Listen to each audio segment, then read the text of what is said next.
Hello, hello.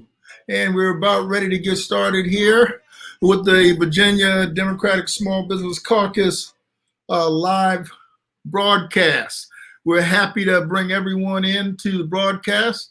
We're having, it looks like a little technical difficulty here, but we're going to try it again to make sure everything's playing. We have a little, let's try this again. We're going to start this over. For some reason, it didn't start as I wanted it to, but that's okay. We'll get it going again. Oh, here we go. Welcome to the VADSBC live show, and we're getting ready to get started. Bring in our hosts. Thank you for being here. A few technical difficulties, but we're going to get ready to get started here, folks. Thank you. I'm going to let you know for right now we have all our small business owners that are out there, or Democrats that are out there, and our soon-to-be small business owners and soon-to-be Democrats who are not quite on board yet. But hopefully with this new show that we're doing now, we're going to get you on board. We're going to get you voting. We're going to get you involved. But before I move any further down the road, I want to let you know, folks, it's something today. It's Wednesday. We're going to start calling it Woke Wednesday. Woke Wednesday on VADSBD live show. We want you all to be out there and understanding what it is that you need to do so we can keep our majorities at a state level and at a federal level. First thing I want to ask you, are you registered to vote in Virginia? Why is that important? Because the John Lewis Voting Rights Act, known as HR 4, we need to get that in place. We need to make sure that you're registered to vote. You're pressing your legislators to make sure that they're going to do what they need to do to make sure HR 4 gets in place. And the For the People Act, HR 1. But you have to be registered to vote. You have to be reaching out there to your congressmen and to your representatives to let them know these are things that are important. And you want to get registered, because in Virginia, you've got 22 days before the general election to get registered to vote. So if you're not registered to vote, you want to get out there and get registered to vote, because there's a general election coming up November the 2nd, 2021. And we've got some fantastic choices on the ballots, which are all Democrats, that we need you to get out there and support. We've got our governor who's running, which is Terry McAuliffe. We've got Lieutenant Governor, which is Hala Ayala. We have our AG running again, Attorney General Mark Herring. And there's a plethora of the House of Delegates candidates that are out there, and there's some local races. So if you're not registered to vote, we need to make sure that you are registered to vote. And we need to make sure that you're out there getting it done. And we're here with you today, making sure it's Woke Wednesday for the VADSBC show. We got some folks that are going to come on board. We're going to talk about some other things that are small business caucus related things, and people who are Democrats and people who are involved in business here in the state of Virginia and across the country. But before I actually do that, I do have a partner, and she helps me out with this, another interim chair in the beautiful state of Louisiana. And that state of Louisiana, I have a fantastic chair, and her name is Erin Porcher.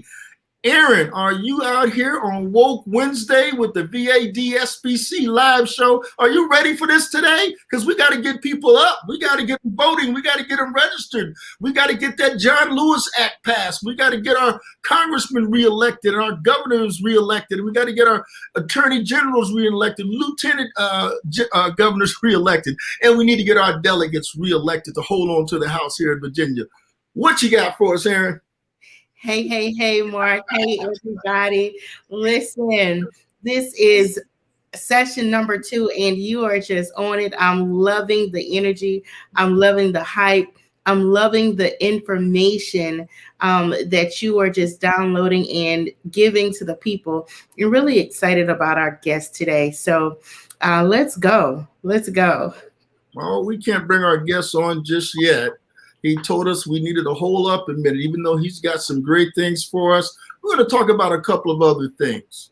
Let's talk a little more about the voting, what's important, because everything starts with the Voting Rights Act, okay, and making sure that what we need to get put back into place on that, and what we can do here in Virginia, across the state, as Democrats, to make sure that we are doing everything we can do to support and pressure our elected officials to make sure that they infuse with new energy, get that portion of the Voting Rights Act put back into place where they used to have a pre-clearance thing. Now, since that pre-clearance thing is gone, you know what happens, right?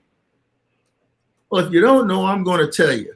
What happens is, because of the pre-clearance thing is no longer there, any state can come in and say, well, you know what? We want to change the rules. We want to get rid of voting booths in this area, or we want people to count the bubbles on a bar of soap before they let them vote. And even after they vote, we want to kind of review what happens after the vote. So it's all kind of crazy madness. That's all stuff that's at one time was no longer an issue because of the hard work of a lot of working people from a civil rights perspective that work to get those sort of things in our past.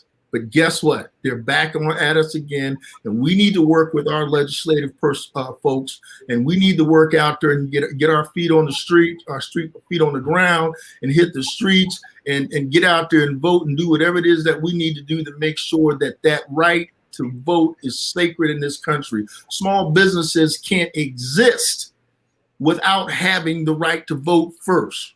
If you don't believe that's true, I know you heard of a place called Tulsa. Everybody was doing what they needed to do then, but without the protection of the state, without the protection of the vote, everything that you build from an economic standpoint can be taken away from you. So we need to make sure that that vote stays on board. And, you know, we've got, Aaron, tell me a little bit on how you feel about this. I know you've got something you'd like to say on this, so go right ahead. Tell me something, Aaron. Yeah, Mark, I mean, you're right. You know, it's just so important that we take this seriously and ensure that we exercise our right to vote, that we are tapped in and tuned in and understand, you know, all of the different facets and components of these laws and these policies and how they impact us as individuals in our household, impact our communities. It's so important that we get the information, get an understanding, and make a decisive decision, you know, and really cast our vote. I believe that we have we're more empowered, and we have more power when we actually exercise our vote. And, you know, with that, we can actually drive some of those decisions and changes and those things that we want to see in our community. So you're right on it. I think that it's just really important that we take this seriously and get engaged no matter where we're located. Well, and ask questions, you know. Go ahead.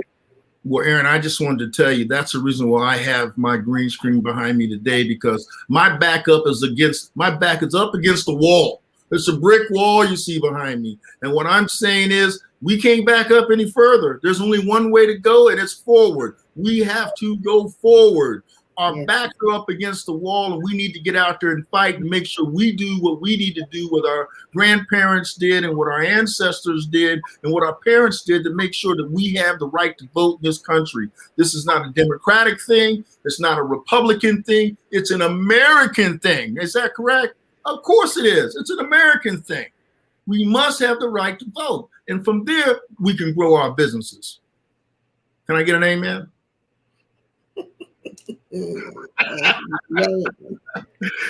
Listen, let me tell you a little bit about our guest that we have coming in here.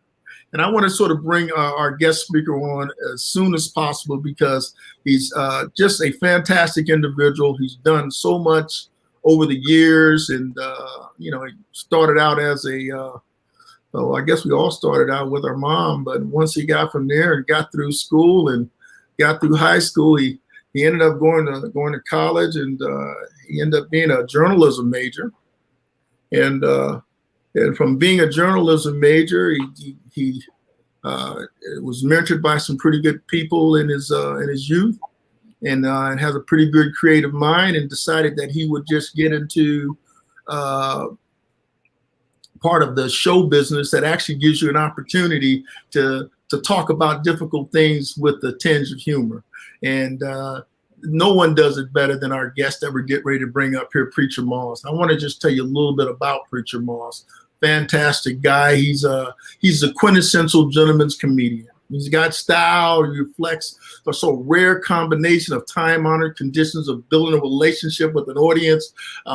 He's got the ability to get these audiences laughing and giving telling a story in a way that's unique, that allows him to really connect with people on a personal and a spiritual basis. And from there, he's been able to create fantastic shows that have gone all over the country and all over the world, in Europe, in Asia, and all over the place. He's been the executive producer and the creator for the Shout Out Show, which he's been doing during the whole COVID time. He's also been out there, and he's the founder of what's known as Allah Made Me Funny. Yes, he's the original gangster of Muslim comedy. And I want to bring in this gentleman right away so we have an opportunity to see him.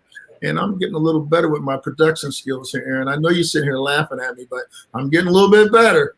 And I'm going to bring him in right now, folks. Let's just give a great big round of applause for Mr. Preacher Moss. Glad to have you here, Preacher Moss. What's going on, Aaron? What's going on, Mark? How you feeling, brother? I'm feeling good. I'm here with my partner from Louisiana. Baton Rouge. And she's here holding it down for me. I'm trying to let people know my back is against the wall. I got my hands up. I can only go forward. So I said we need to call in the extra troops, the people who got the knowledge, the people who reached back and brought some of that Sankofa back to the Democrats and said, hey, we have got to do what we need to do to secure the vote. And but also, Preacher, I know you're a small business person, and I want to talk about some of those things too with Build Back Better. You got a lot you can give us. So I'm going to be quiet for a minute and just kind of let you introduce yourself to our audience.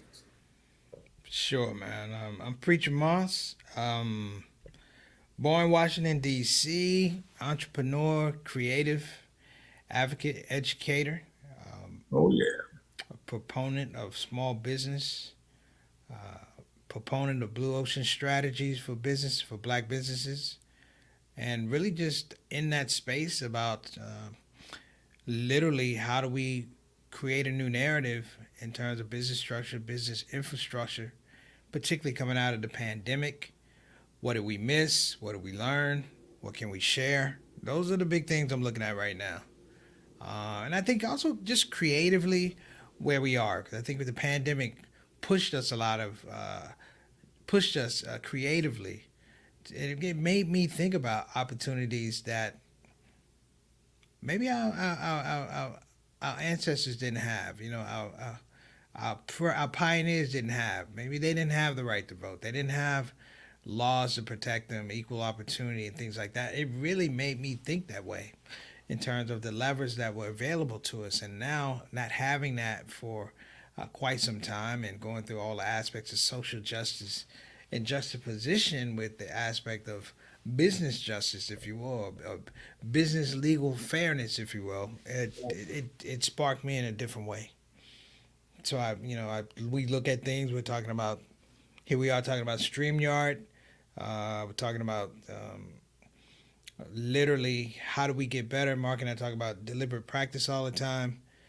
I've taken that to anyone and everyone who will listen, understanding that, you got to get up your shots. You literally, in basketball, so you get in the gym, you got to get up your shots. You don't get up your shots during the game, you get your shots up before the game. And you work simulations and scenarios and literally try to put it in a scenario whereby, this is natural for us. We're in a place, man, it's just critical mass in terms of how are we going to express ourselves as business people, express ourselves as business creatives, express ourselves as entrepreneurs, and literally get back to a nomenclature that means something to us, that's not built on or predicated on what people are willing to give us or what people think we deserve. So that's kind of where I am right now, brother Mark.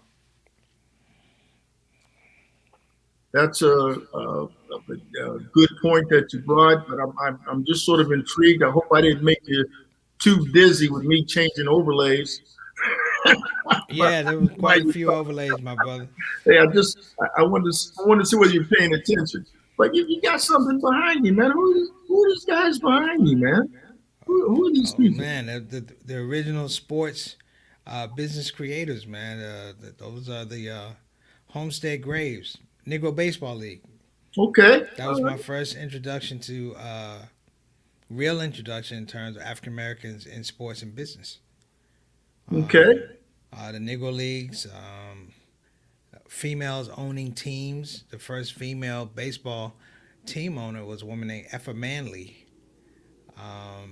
So she, the Pittsburgh Crawfords, she owned that team along with her husband, and out of that space, she was able to do things in terms of equal pay. A lot of people don't know that Effa Manley was really responsible for Jackie Robinson when he got in. She pushed for equal pay among the black players and the white players.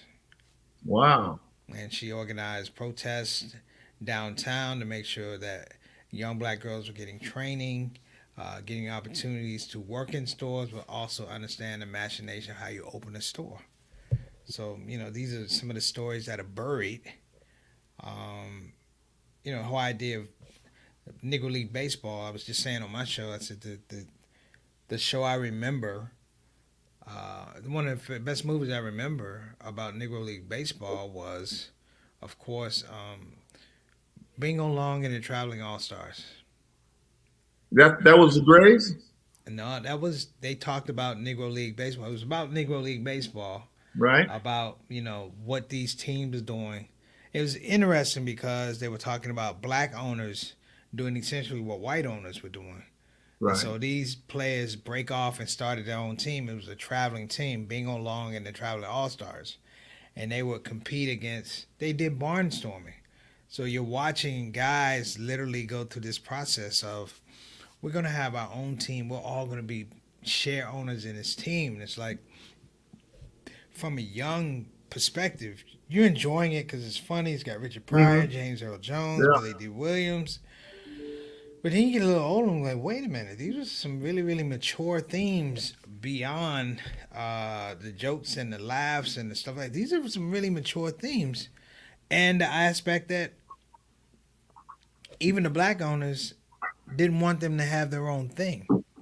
They didn't want them to have their own thing. They didn't want them to have their own team. They wanted them to be slaves to each team. So literally they're talking about the absence of free agency in the black-owned teams.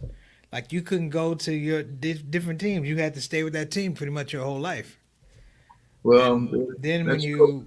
you look in real life, that's Kurt Flood. Kurt Flood introduces the idea of free agency in baseball. Well, So all anybody these guys that's getting these millions of dollars. Kurt Flood gave up his career for free agency. Well, the thing about it is, really, professional athletes are like small businesses in and of themselves. Each one of them are working for this large organization, but they're separate. They're separate entities. They have to negotiate their own deals. They have to do everything on their own. So they're a flavor of what professional athletes do from a small business perspective. Just talking about that, preacher, I want to kind of. I don't know where I'm getting this feedback from, preachers. Hey, who's that? I can hear something going back and forth, but don't worry about it. Is my sound okay? Your sound is okay. I can hear you. I just hear myself, but don't worry about it. We'll just keep on going. If someone else can fix it, we will fix it. But my question to you now, I want to move towards Build Back Better and some of the programs that are out there. And one of the things that we have out there is the American Rescue Plan. And with the American Rescue Plan, I'm just going to share a screen for a second here, so I can get it going on right here. Let's see here. Let's share this one. With the American Rescue Plan, Okay, let's change this a little bit. Uh, all right, no overlay here. Mr. No, Kenny no is overlay. messing up. He's messing up the thing. But here we go. There we go. The American Rescue Plan has some parts in it, which is the Paycheck Protection Program, the economic injury disaster loans. A lot of small businesses have been able to taking advantage of the restaurant revitalization program, and what else is out there? The SBA debt relief program, and the shuttered venue operations. Let's talk about those a little bit, preacher, because I'm trying to get some independent thought from folks who uh, have basically used these things or have had an opportunity to maybe use some of these things to help them along the way. Now, have any of these programs been of any assistance to you at all? Your volume's gone, preacher. Can't hear you. Okay, wait a minute. I don't know what's going on here. You got yourself muted, preacher. I don't think anyone can hear you. You have to unmute yourself, sir. I don't know why I muted myself. Okay, Okay, sorry there about you that. go. I can hear you. Yeah, no, the PPP program was actually an interesting innovation in terms of if you're a sole proprietor, they let you they let you cash out as an employee of your own Okay. business. That was one, and it worked well for some folks. Like it worked well for some folks. I mean, some people got they got nice rewards, if you will. Um, but I think the major thing was the EIDL, Economic Injury Disaster Loan, which literally, it was a lifeline. We talked about it yesterday. It was like literally, this was what you learned during the pandemic is how to fill out paperwork correctly and read correctly and caucus with people about what these programs actually were. These are business loans that normally are not available. I mean, I'm thinking about the normal process of putting in for SBA loan. It's a very long process. You're not necessarily going to get it, and this is tedious. And they streamline the entire program, understanding the need that your business ties into your community and the revenue philosophy of your community. It's like they gave you the money. They gave you the money. If you had a business, that was the impetus for them dealing with you. So Hmm. it was for a lot of folks. This is them recognizing that we're gonna address you as a corporatocracy the same way we address other people as a corporatocracy, like your Amazons and your Targets and your Starbucks and things like that. Because a lot of times you're not gonna get that access. And so I felt like I felt like it was really, really important that we understand just this whole scope of access that we're not going to get. This may never happen again. You Mm-hmm. know, this was life changing money for a lot of folks. The money you were not able to get, if you will, the money you were not able to pull out, if you will, uh, access to. They weren't even asking for collateral. They were asking literally, are you business, number one, and number two, the money says, are you business that could have high efficacy in your label, in your neighborhood, or in your business, or in your field of business? Plain and simple. So they're really looking for small businesses to be able to use their economic injury disaster loans to scale their businesses, to expand it, and to do more. Yeah, you these loans are so much about functionality. Okay. How can I help you function? And in that space, there's a philosophy that's underlying that has to do with the fact that in these areas, and I think it has to do a lot with we're talking about areas that are vaccinated and unvaccinated. It's the same thing economic wise. You have areas that Mm-hmm. are not pollinated with loans and areas that are pollinated with loans. And what happens with that is you create a chasm. It's going to be the haves and the have nots.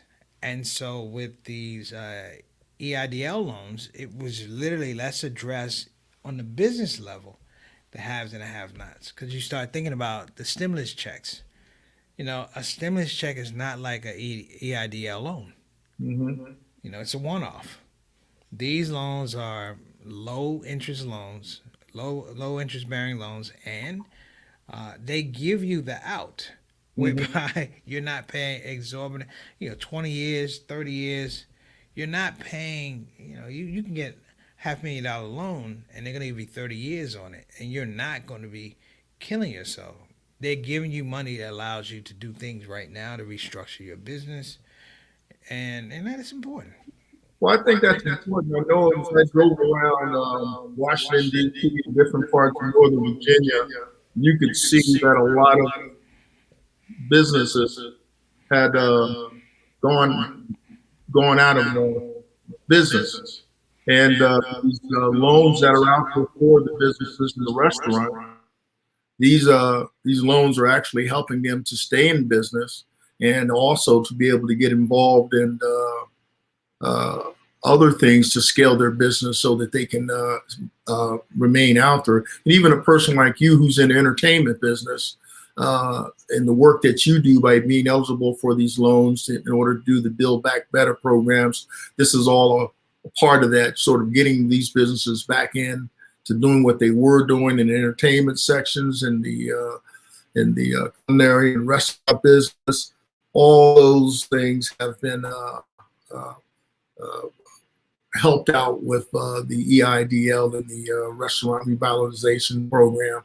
But now, as we're getting ready to move into something else, is we're also getting ready to have an opportunity where there's going to be the physical and the human infrastructure programs. Right now, just to talk a little more on a federal level, the physical infrastructure program, there's from what I've been following, that there's been an agreement between the Democrats and Republicans that they're going to sign that bill, but they're only going to sign that bill that are going to put a lot of opportunities out there for rebuilding infrastructure around the country, only if at the same time, and tell me whether this is true, Aaron, what I remember from what I was seeing in the news is that they want to make sure there is a negotiated deal for the human infrastructure piece where there is at least agreement, and that's in place, if not voted on, but at least the details of that have been worked out where if they agree to one,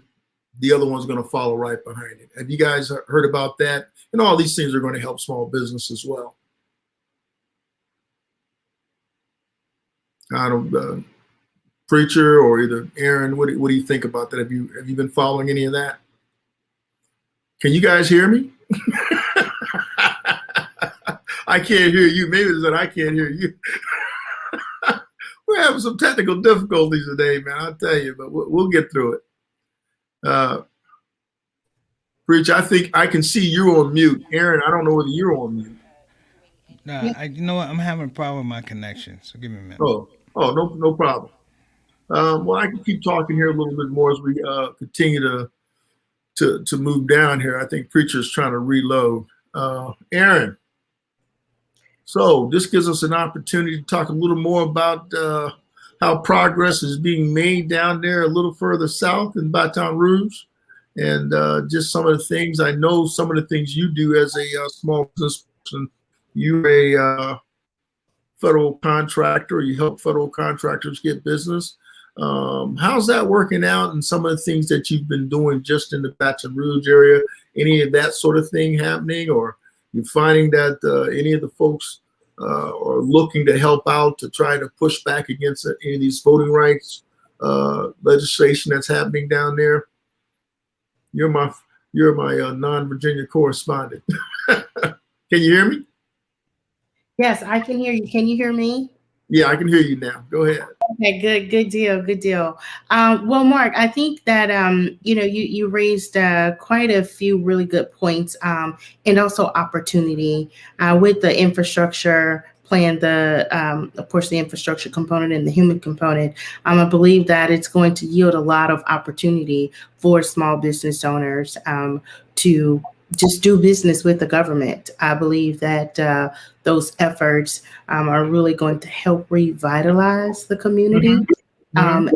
That it will be a primary opportunity for those business owners to do some work and procure some contracts, Right. which really goes back to a point that Preacher Moss made about just the whole application process to get dollars from the federal government with the PPP loan and the Right. EIDL Right. loans. Right.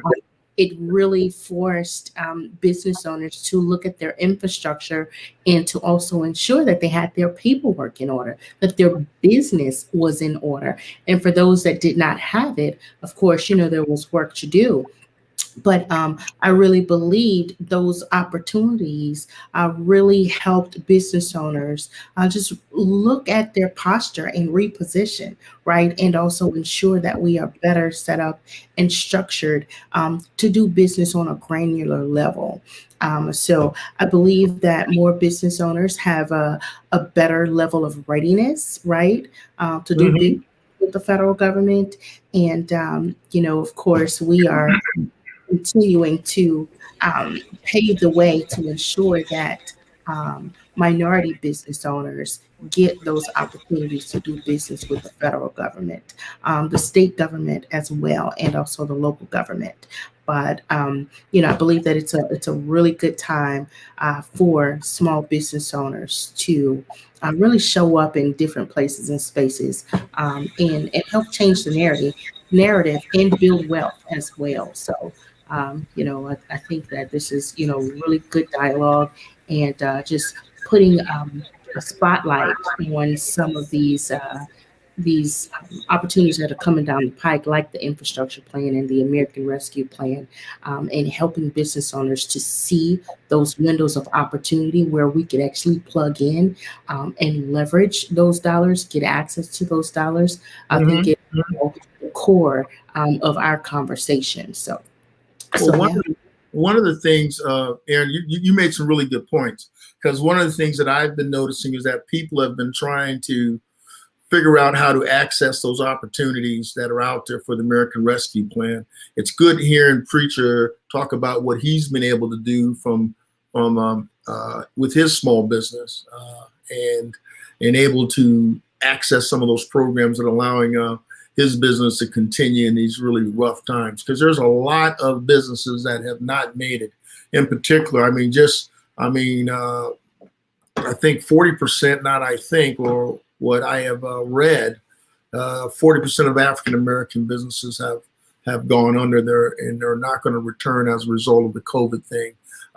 As a result, the businesses that are still around, and that's just one particular constituency, same sort of impact's been happening across the board, no matter which group that you're in, whether it be a restaurant or whether it be a particular constituency group of Asian or Latino or veteran-owned business, or it doesn't really matter.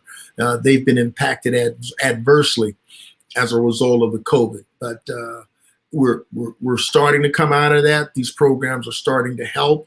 I think with the other things, as you mentioned, with the infrastructure programs coming in, what's most important is that people know, how do I plug into that in my state? How do I make sure some of those dollars come my way? And I guess if you're a restaurant owner, or you're an entertainer or a production company like Preacher Moss, then they're going to benefit, because he's going to have the opportunity for people to come out and spend money to come see him perform and put on these productions and get everything back up and running. So there's a challenge. There's a challenge. You got anything you want to add to that, Preacher Moss? I'm trying to put a little something your way. And I know that you're kind of the soft power that the kind of United States has in the entertainment industry and the arts, being able to bring things forth that people need disposable income, disposable dollars in order to do these things. Well, I think there's really an aspect now. Um, it's really impetus on going back to target segmentation of all things. That you fund micro you fund micro markets Like the market is not fully come back yet. So where you would normally do, hey, we're gonna do a festival, da da da, and we're gonna have the cotton candy. We're gonna do that. Now people literally they do analytics on, do we really need cotton candy? you know, and not only okay, you used to go get the cotton candy machine. Now you put it out to bid to vendors. We're gonna have 1,000 people here. Who wants to pay for a space for the cotton candy machine? Because the whole thing is about you. Now you have to reduce your risk, and that was the thing about the pandemic is the pandemic put everybody a little bit in the mindset of a very lean startup. So there's no there's no most valuable product. There's most valuable product. And now when you start going through that, and we were talking last night. There's market competition, there's market creation. A lot of people they found themselves with their feet getting wet, either feet getting wet or you're drowning trying to figure out market creation because you didn't even have the stuff to compete with. The money, the resources, the time, the networks, what's in your Rolodex. You didn't have that. So a lot of times it's like, how do I reframe what I'm doing? How do we package it? How do I introduce this as something that's not zero sum? Because businesses have become really zero sum, which means, hey, Mark, if Mark made $2, that means I lost $2. That's the way it is. I mean, that's white people talking about critical race theory. If a black man had $5 and a white man lost $5, I don't know that white man, and you don't know that black man. But it has to be a very much streamlined. It's almost minimalist. Like you literally have to just strip everything down and say, if I'm going to build a house, some people, I'm going to put this here. And say, no. What are we going to put down as a foundation? That's what we can afford right now. We can afford the foundation right now. We can afford the framing. But all that extra stuff that you're trying to do, it doesn't make it any less of a house. And until we get that, we're gonna deal with 2 bedrooms, and that's it. When we get more money, we might put a den here and things like that, extra bathroom. But it was the humbling of, what we normally determine as a business pathway to how we get stuff together. So it's been interrupted. I'm sorry, Mark. I was on mute. Okay, no problem. It's been interrupted, and let me mute you, Chris. I think I'm getting a feedback when I talk to you. There we go. I think that's better. You all can still hear me, right? Good. So that's really been the challenge. We've had to find different ways to do business, and people have been fairly creative using the tools that are out there, hopefully that we've gotten thus far from the federal government to help kick things back into motion. But I think you're having a lot more people who are looking at this and saying, hey, I'm going to start a small business. Like, for example, you're hearing in the news that major employers are saying there's 9 million people that they're looking for to fill these jobs. Now, I know those 9 million people, they've probably gone out and started businesses. And they're out there doing the sort of things. They're now small business people. They've probably found that they can do some of this on their own. And they probably feel a lot more comfortable in doing so because they can make their own schedules and they can find a way to, when opportunities appear, when things change, if you're smart, you can figure out another way to do business and another way how you can take care of your family. I'm not saying that they don't need to go to work for these large companies again, but what I think has happened is a lot more people have figured out they can make money on their own. I don't think it's the $200 a week they're surviving off of. They're finding other ways. I don't know. What do you guys think about that? You have any thoughts on that at all, Aaron? Certainly. I mean, Mark, you're totally right. As things shifted with the pandemic, we really was put into a place where we needed to be creative, and having that time of isolation, we were able to look at what was in our hands and what we, were able to create and do independently.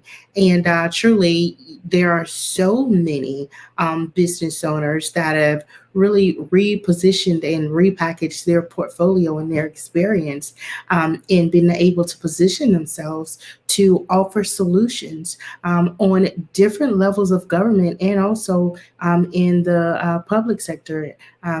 So, with that, there are so many more business owners that are out here and really just in that contract and consulting space, providing viable solutions, which I really believe puts us at more of a competitive edge. To actually do business with the government as well. Always go back to, those contracts and business deals. But truly, you are so right. We've been able to really fire ourselves from that 9 to 5 and really hire ourselves in our own business and be able to offer some of those same solutions that we were performing on the job. So I think that, that's what small business is all about.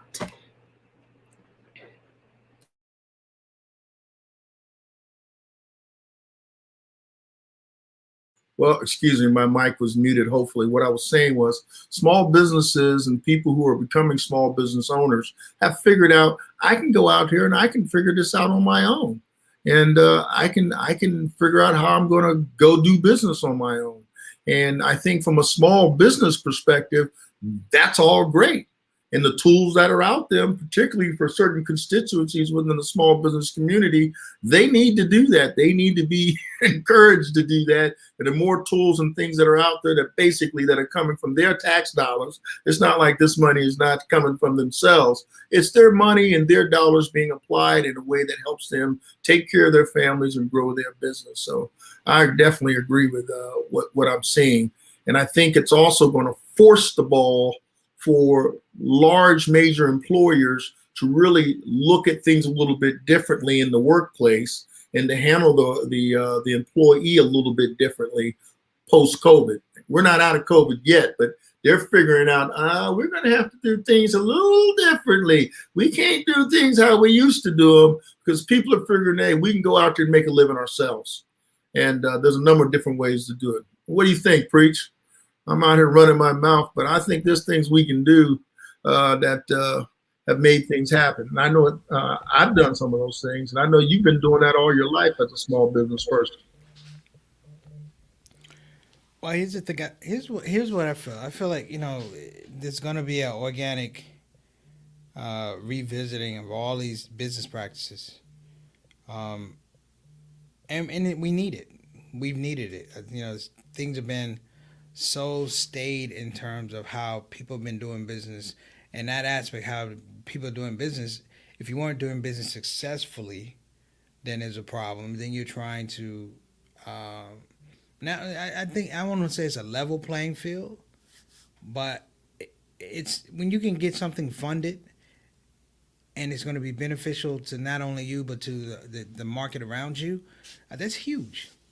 And having that space that I think we're revisiting. I think the word I like to use is our own authenticity as business people and entrepreneurs. We're getting an opportunity to do that, and so you can't really you can't overlook that, man.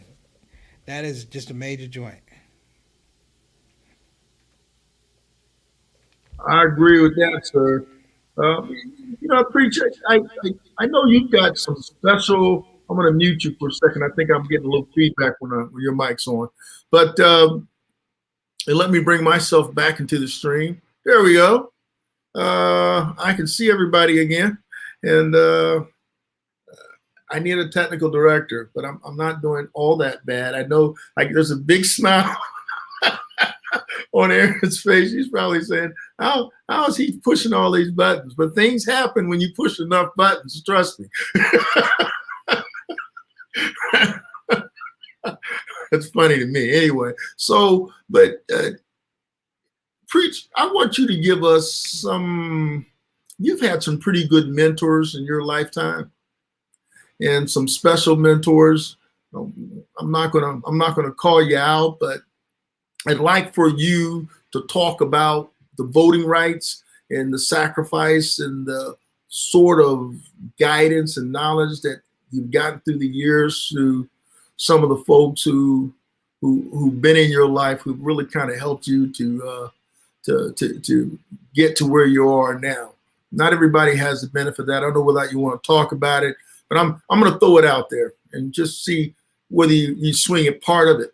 And you're on mute, so I can't hear you. Yeah, one of my biggest mentors, of course, was Mr. Dick Gregory, who really laid that blueprint of how you are, how you go from being a man to being a comedian to be a change agent and being a business person. You know, you got to see that. They just had a documentary that came out on him, and I commented on it on my show. But it was interesting that his ideas in terms of business, in terms of entrepreneurship, were uniquely tied into freedom, whether it's freedom for bad diets, freedom to vote, freedom for oppression. You know, he imbibes this whole thing about the information that you receive from people who are not working in your best interest. We don't need that information anymore. So what I learned from him is like, learn to ask the good question.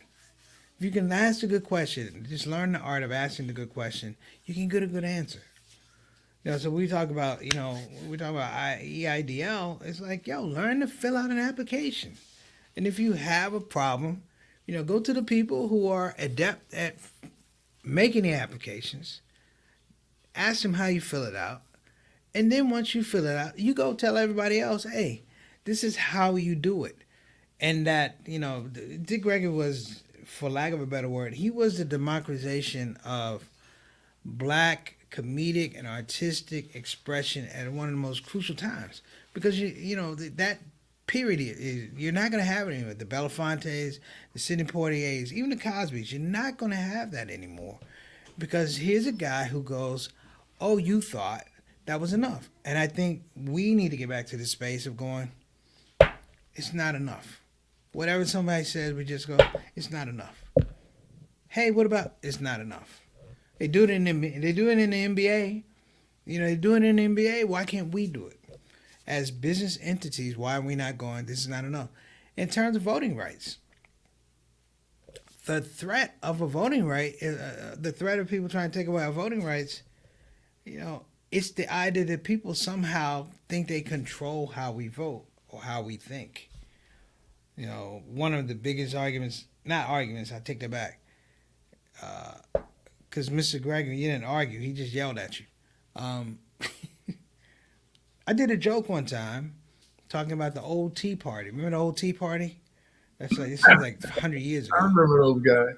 Yeah, 100 years ago. I made a joke about, you have all these Democrats, you have all these parties out, Democrats, Republicans, Tea Party. I said for black Republicans that hate themselves, they have the sweet Tea Party. And I said that joke, man. And he lost it. I thought it was a funny joke.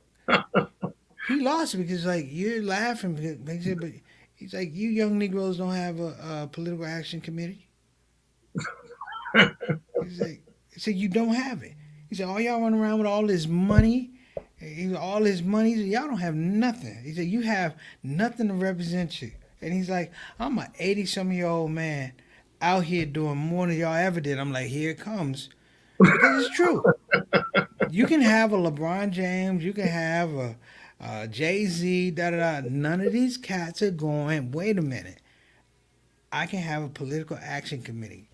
I can put people in a position that says, listen, for all y'all that buy records or download, put $2 towards this political action committee.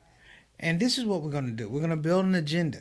And the idea that you now have a fund of, you can have $1 billion fund, and you can pick who you want. And you can develop, just like they develop, these platforms. You can develop who you want for your platform. Who's gonna make sure the schools are good? Who's gonna make sure? Because I'm gonna tell you something. And this is bad language, but hey, politics. Well, in the words of Mr. Gregory, politics is a whole game. He says a whole game. And he says, well, I'll finish. He says, the best hoes go to where the money is. The best restaurants, the best hotels. He said, the appetite is not going to change. He said, stop thinking these people are going to come to your space. No, you got to go invade their space. And you have to take your money and your prestige and the threat, a credible threat of, I like the idea when I walk into a restaurant, I could buy this restaurant. When I walk into a car dealership, I don't want the guy to think I could sell you a car. I like to think I could buy this whole car dealership. And that changes the thing. The guy who's the salesman all of a sudden like, wait a minute. He can mess around, get it right, and I'm working for him. Exactly. Exactly. And I'm like, that becomes the situation scenario. It's like, I want you to know. It's like Colin Powell and Bob Dole. When Bob Dole was running for president, they wanted Colin Powell to run for vice president. And he kindly said no. And they kept going after him. You called him Colin. Colin Powell. I did Colin. I'm sorry. Colin. I didn't want to call him Colin. I'm trying to be Colin. But the fact of the matter is, and he kind of addressed it, but he was like, why would I run for VP with Bob Dole when clearly in the election I could beat Bob Dole? And I think it was like, why am I going to be a part of your team as a subordinate when I can be my own superior team?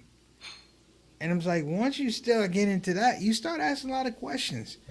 And you really get into a lot of investigation of what your core values are. I don't. Go ahead. I'm sorry. Go ahead, sir. Yeah, sometimes, hey, look, I'm a comic. I left Hollywood on not the best of terms. Because people told me this is a system. And I said, this is a market where you're going to have 1 or 2 or 3 really good guys, but you're going to have 300 or 400 guys that are just terrible. And the same way I would be dealing with those 4, I got to deal with the 300 or 400 that are just terrible. Here's an idea. Let me build my own stage. Let me build my own audience. Let me sell my own tickets. Let me put up my own. And even if I don't get as many people that will come here, the people that come are authentic customers. They are authentic fans. And it's not just the narrative of I'm performing. It's the narrative how I built a show. I did All That Made Me Funny. I spent 1.5 years going around telling people there's going to be an All That Made Me Funny. Really? Yeah. And it's going to be this, and it's going to be this. And when we finally launched, of course, people like, this is the best thing since an Extra Shadow. Yay. So all you did was prime the pump. So we're going to take something from what Dick Gregory showed so many people how to be successful with the things he was doing with folks like, people no longer with us, like Martin Luther King, Medgar Evers, Muhammad Ali, just naming folks that he worked with, a lot of Joseph Lowry.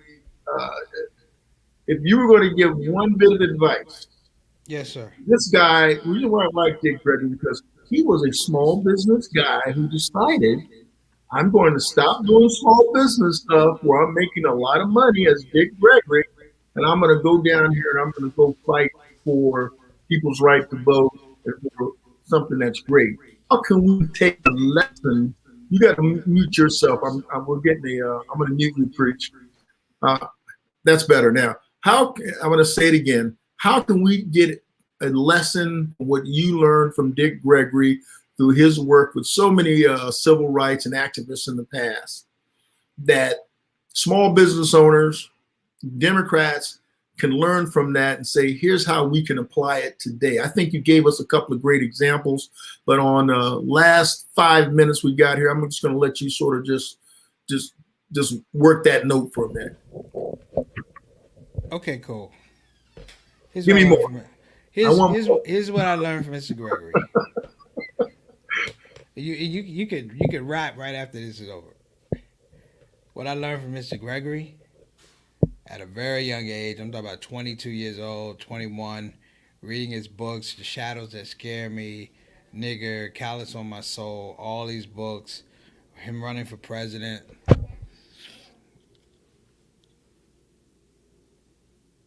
He told me, preacher, boy,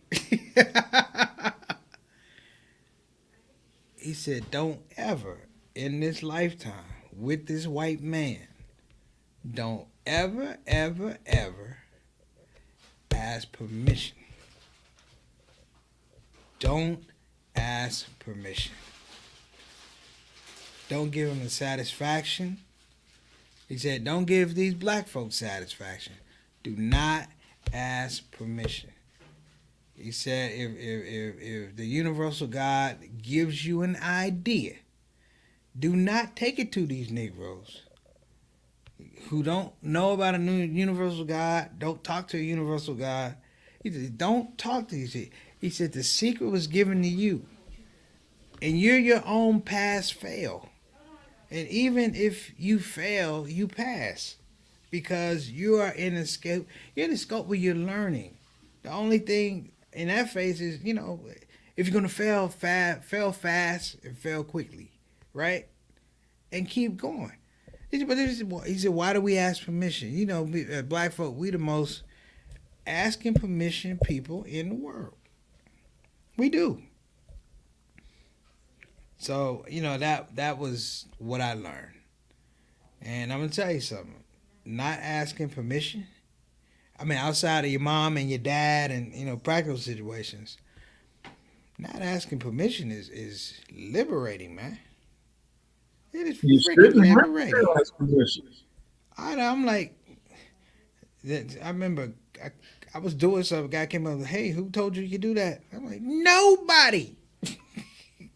Nobody told me I could do it. And I'm like, guess what? I'm coming up, and I got other things nobody told me I could do. Nobody gave me. Come on, bro. We handicap ourselves. I'm like, why are you asking for permission for people who can't do what you do? They can't do what you do. Your skills, your spirit, your talents, your authenticity, it can't be touched. The last thing, it's like a guy. Look, Mark, it's like a guy. You happily married. He wants to give you marriage advice. Well, how long you been married? And he goes, well, how many times? He goes, literally, how long you been married? He doesn't tell you how long he's been married. He tells you how many times he's been married. He's been learning. Yeah, I've been married. I've been married 20 years. How long you been? Well, my first wife, now my second wife. Hey, that shows me you're not that you're not following your own advice, but you are following your own advice. So what I'm taking from this, preacher, is what you're saying, that if we're going to leave with a lesson from Dick Gregory, the lesson is, if you have an idea and you think you can be effective with it, don't wait for permission. Don't sit on the idea. Get out there and do it. Don't sit on it. It doesn't matter. You can fail fast, fail whatever, but doing something beats not doing anything at all. So get out there and make sure we protect those voting rights. Am I right, sir? And not sir, but ma'am too. I'm not forgetting about you, Eric.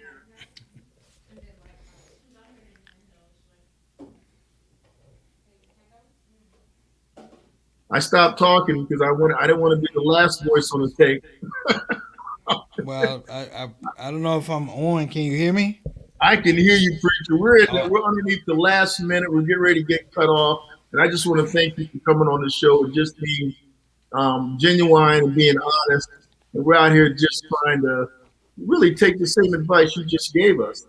We're, we're, we're going to go out here and do it. We're not going to ask I mean, permission. you Got an started. idea, we're going to go Yeah, you execute. started the show, bro. I was like, man, why are we waiting? I was like, Talk to people. I don't wait. I'm like, listen, I'm not a good waiter. Don't be a See how waiter. crazy that sounds? I'm not a good waiter. Do Like, not be a waiter. like, like I'm gonna Well, serve you, or I'm gonna wait. In waiting, I'm serving you. I'm like, I'm not gonna do either one. I'm well, horrible. it's time. It's time. I'm going to go ahead and let you all have it. This is the end. It had to come to an end sometime, but we're going to go out with a blast from my good brother Bob Marley telling you, could you be loved? You can be loved. Don't wait. Go do it. And this is the Virginia Democratic Small Business Caucus show live. Hopefully you got something out of it today. And we'll see you next Wednesday. Preacher Moss, Aaron Porche, thank you. Peace. We'll see you in a week.